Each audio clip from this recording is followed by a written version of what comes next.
downtown area. Okay, I'm going to start here. I go up into the little sun slider there, and I'm basically just going to set the time of day. I'm going to slide the sun right down to the horizon. There we are, sunrise. Now I'm going to just float around the city looking for a camera position. Where I can get the sun in the background and the buildings. I see these apartment buildings in the foreground, and I think, okay, that could be amazing. Right over the plaza, the river, the sun. So I sort of float down, get my camera in the right position. I click on the building, boom, there's the address. I can forward that on to my location manager, or I can contact the building myself. I decide to try out another type of angle, spin around, see maybe like the sun reflected on the faces of the buildings. I think, you know, maybe this is worth coming back to later, but I really want to make sure I nail this shot, the sun coming through the buildings.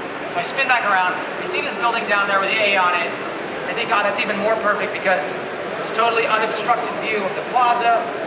So I kind of float down there, again, I frame my shot up again. Now I want to go back to the time slider and just sort of confirm the path of the sun. Yeah, okay, that's going to be great. Look, exact time of day, 7:12 a.m., that's where it's going to be. So, click on the building, there's the address. So in a very short amount of time, I'm able to send an emails out to my location manager. Hey, let's check out this rooftop, here's the address. Let's check out this bridge, river, and the city, and the sunrise, that'd be great. Or how about this rooftop? This would be great. This would be my #1 choice. This is the one they got me. And here's what it looked like in the side-by-side. An exact match. The time of day was exact.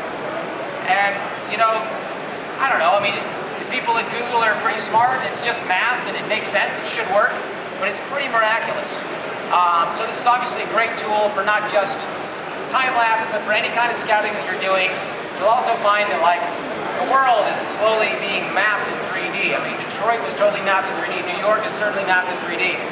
That really helps you to figure out, okay, so when's the sort of window of time when I'm going to get sunlight down this street, or when am I going to start to get shadow? So it's a really great tool, totally free. I think it's amazing. So there's a bunch of interesting tools and tricks there to shoot time-lapse and title sequences and all that. The question to me is, okay, Alex, fine. Can we bring this camera into the studio? Is it any good for production work, right? Here we are back in 2000, the really traditional film camera. How's your little still camera going to play in this world? We turned to the people at Red Rock Micro. We asked if we could borrow this device here that would allow us to use really traditional production tools like a follow focus and a matte box. Here's what it looked like on the set of our first commercial parody. So this allowed me to basically use a really traditional fluid head with a base plate so that I could use a follow focus and iris rods and a traditional matte box, an onboard monitor. I've still got my Z finder to sort of double check focus. And then somewhere hidden in there is this cute little camera.